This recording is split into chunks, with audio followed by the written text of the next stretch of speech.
Hi, my name is Sandra, and if you think your first day back at school was dramatic, wait until you hear mine.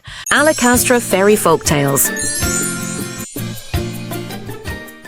I nearly died, literally, when that shadow reached for me in the empty hallway. My heart pounded as I spun around, adrenaline surging through my veins. I took a step back and saw him standing there, pale as moonlight, with eyes that glowed faintly red. It was my boyfriend, and he looked hungry. I still can't believe I let him talk me into this midnight dare. Believe me, I should have known better. We'd been together since the end of summer break, me, Sandra Owens, the star sprinter on the Lago High Track team, always chasing a bigger thrill, and Timmy Jackson, the mysterious new student with a dark past and a haunted smile. He'd saved me from a bully on the first day, and I was drawn to him like a moth to a flame. There was something dangerous about his calm, his quiet confidence, and the way his voice dipped into velvet when he said my name. It was Friday night, the first week of term, and the school's power had gone out. Rumors said someone had rigged the fuse box to win a dare. Of course, Timmy was at the center of it. We slipped through the dark corridors, guided only by our phones. My flashlight beam shook in my hand, illuminating lockers covered in graffiti. The silence was thick, broken only by distant creaks. I tried not to think about the stories of ghosts that haunted these halls. Timmy led me toward room 217, Mr. Abiola's classroom, where the fuse box was hidden behind a false cabinet door. I felt his hand brush mine, warm, normal. I smiled, safe in his company, until the cabinet door swung open on its own. Timmy, I swallowed. He arched an eyebrow. Looks like someone forgot to lock it. I crept forward hard in my throat. The box dangled from the wall, wires snaking out like desperate vines. Then I heard it, a low hiss. My breath caught. I swung around and nearly jumped out of my skin. A silhouette in the corner crept forward, limbs too long, fingers like talons. My flashlight flickered and died. I screamed. Timmy threw me against the locker, yelling, "Don't move!" But it was too late. The creature lunged. I closed my eyes, expecting to feel blood. Instead, warm hands gripped my shoulders, dragging me out of harm's way. I peeked and saw Timmy standing between me and somehow, whatever that thing was. His eyes blazed red in the darkness as he snarled. The creature hesitated and then vanished into the shadows. He turned to me, dark hair plastered to his forehead. "Are you okay?" I could only stare. My legs shook. "Come on," he said. "We need to get out of here." I didn't argue. He guided me out, urgency in every step. As we burst into the moonlit courtyard, I pressed my back against a tree and gasped for air. "What was that?" I finally managed. Timmy looked torn, like he wanted to tell me the truth, but was scared I'd hate him. "Nothing you need to worry about." I studied him, clothes crisp despite our frantic escape, skin surprisingly cold to the touch when he rested his hand on my arm. "Timmy, I saw its eyes. They were the same as yours." He froze. I'd crossed the line. He closed his eyes, jaw ticking. "Sandra, it's late. Go home." I hesitated, fear wrestling with curiosity. But he gave me that look, equal parts regret and command, and I obeyed. The next week at school was a blur. I tried to act normal, but whispers followed me. "Hey, Sandra, you okay? You look pale." Each time, I shook my head and plastered on a grin. Meanwhile, Timmy pretended nothing had happened. He texted me cute emojis, walked me to class, held my hand in the cafeteria, but sometimes I'd catch him staring past me as though he heard something in the air. Once I thought I heard a distant growl when he passed the old gym door. Friday came again. This time I was determined to find out what was going on. I cornered him at our locker row. "Timmy, talk to me." He closed his eyes and I saw veins darken at his temples. "Sandra, please." "No," I snapped. "You can't keep hiding things from me." A hush fell. Other students slowed, sensing the tension. I felt foolish, but I needed the truth. "What was in that room last week?" Timmy's buttons trembled. He unhooked his locker and shoved books inside. Dangerous how? My voice shook with anger and fear. He turned storm in his eyes. I can't explain. I grabbed his sleeve. Try me. He shook me off. You don't want to know, but I did. I searched his face for any sign of normalcy, anything to cling to. I do, I said quietly. His guard broke. He leaned in, voice raw. Sandra, I didn't ask to be this way. Be what way? I urged, pulse pounding. He hugged himself as if cold. I don't sleep. Sunlight hurts me. He swallowed. I drink blood. I staggered back, my world tilted. What? He dropped his head. I'm a vampire. Time slowed. The hallway lights flickered back on, revealing students staring. He ignored them. I know how it sounds. I know you'll hate me, but I didn't choose this. My mind raced. Vampire. The word felt wrong in my mouth, but it explained so much. His strange aversion to sunset jogs, the way he never ate lunch, his cold palms. Why didn't you tell me? I thought I could protect you, but sometimes things follow me. His eyes were wet. Sandra, please don't leave. And I stared at him. I felt betrayal, confusion, fear, but I also felt something else. Love. Foolish, dangerous love. I need time, I whispered. He nodded, relief and despair colliding. I'll wait. For the next few days, I tried to be normal. I ran track, studied for exams, laughed with my friends. But every glance at my phone made my heart leap. Each hallway corner I turned expected to see him. I wanted to understand, to accept him, but the idea of him drinking blood, my blood, terrified me. Then I heard stories. 2 classmates went missing near the old quarry. Rumors of a pale figure seen in the moonlight. Fear settled over the school. I found myself checking dark corners, imagining Timmy's shadow. I knew better than to accuse him, but I still panicked. One evening, I got a text. Sandra, I need you. Now, it was a location pin. The old chapel behind the church grounds, a place rumored to be cursed. My stomach twisted, but I couldn't ignore him. I grabbed my phone and sprinted out of the house. The chapel's wooden doors creaked as I pushed them open. Moonlight filtered through broken stained glass, casting shattered colors across the dusty pews. I called, Timmy? A soft voice echoed, Sandra. I followed it to the altar where he knelt, head bowed. I froze. He looked fragile there, not the predator I'd feared. I stepped forward.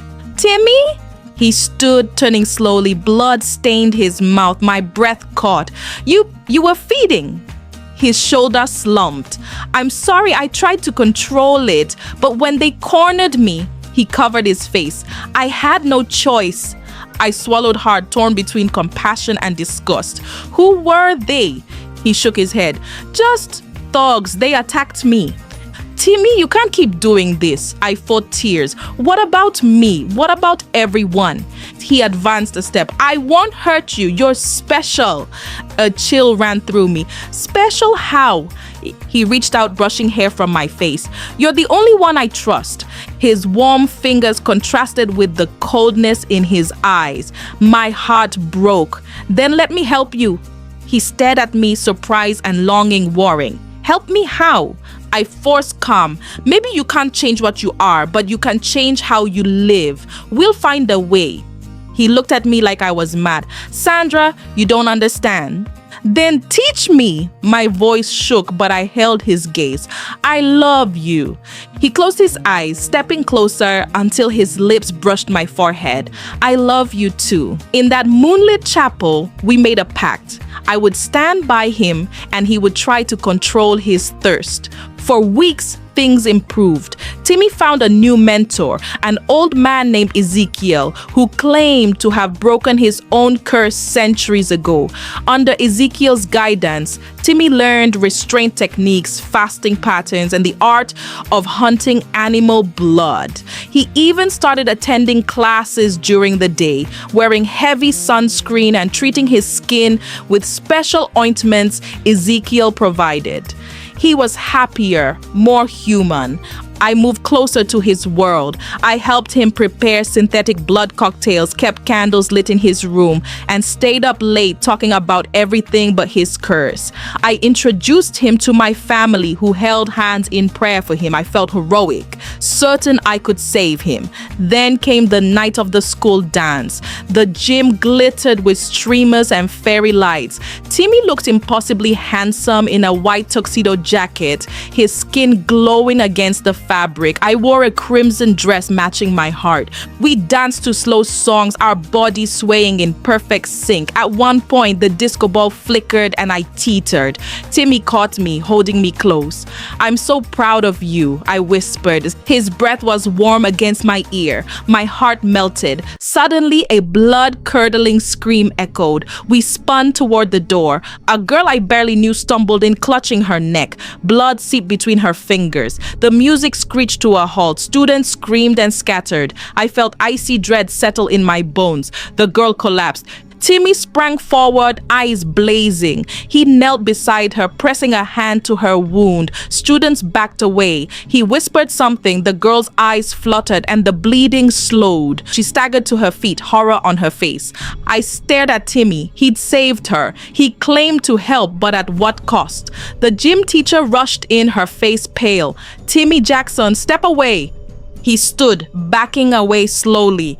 I sensed panic bubbling in the crowd. Parents arriving, phones out, ready to record. I gripped his hand. "Run!"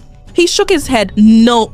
I pulled, voice urgent. "They'll call you a monster." He looked at the girl. She sobbed, looking at him with gratitude and fear. His face twisted. "Sandra, I needed her blood to save her." I froze. "You took it?" He nodded. "She would have bled out. I can't let that happen." Tears blinded me. My worst fear realized. He still fed on humans, even if to save them. My world shattered. "You lied." "I tried to control it," he whispered, tears in his eyes. Students parted, parents shouted, the police arrived. I realized I was alone, the world spinning. I felt betrayal, heartbreak, disgust, pity. I looked at Timmy, my hero, my monster. Suddenly, Ezekiel burst in, candles in hand, chanting an incantation. The lights flickered, the air crackled, and a glowing sigil appeared beneath Timmy's feet. Ezekiel chanted louder. Timmy winced as though in pain and collapsed. The sigil flared and then vanished. He lay still. Pandemonium erupted. I fell to my knees beside him. "Timmy, please!" He stirred, sweat on his brow. He opened one eye and smiled weakly. "It's okay." I shook my head. "Ezekiel, what did you do?" Ezekiel reached me, voice calm but urgent. "I sealed the thirst. It's temporary, but he'll need rest." The police separated students. Paramedics ushered the girl away. I grabbed Ezekiel's arm. "Can he go to jail?" Ezekiel's eyes were heavy. "If we can get him out before dawn, he can escape the law. But Sandra, tonight changes everything." I glanced at Timmy, limp and pale. My heart warred with my head. I grabbed his hand. "I'll help you." He looked at me with gratitude I'd never seen. "Thank you." We fled through the gym side door, Ezekiel guiding us to his car. As we drove away, sirens faded behind us. I pressed against Timmy's side, tears slipping down my face. He turned to me. "Sandra, there's one more thing." I sat up, afraid of what he might say. "What?" "I'm not the first vampire in my family." My breath caught as Ezekiel nodded. "His siblings, twins, they were born before him." I stared at Timmy. "You have siblings?" He closed his eyes. "They died when they were young." I fought nausea. "What happened?" He opened his eyes, tears glinting. "They couldn't control themselves. They hurt people. My parents locked them away. They never came out." I realized the truth, that shadow in the hallway, the pale creature that attacked me. Maybe it was one of them, not Timmy, but his twins. They were loose and they'd come for him. Ezekiel pressed the accelerator. They know he's with you. We must hide him before sunrise. My heart pounded. I thought I was crazy to love a vampire, but now I loved him even more. I settled next to him, brushing hair from his forehead. We'll face this together. He gave me a shaky smile. You're braver than anyone I know. We sped into the night, the city lights blurring past. I clutched his hand, a promise unspoken between us that no matter how dark the secret, we would face it side by side. And as the engine roared, I realized that loving a vampire was more dangerous and more thrilling than anything I'd ever imagined. If you enjoyed this video, don't forget to like and subscribe for more content like this.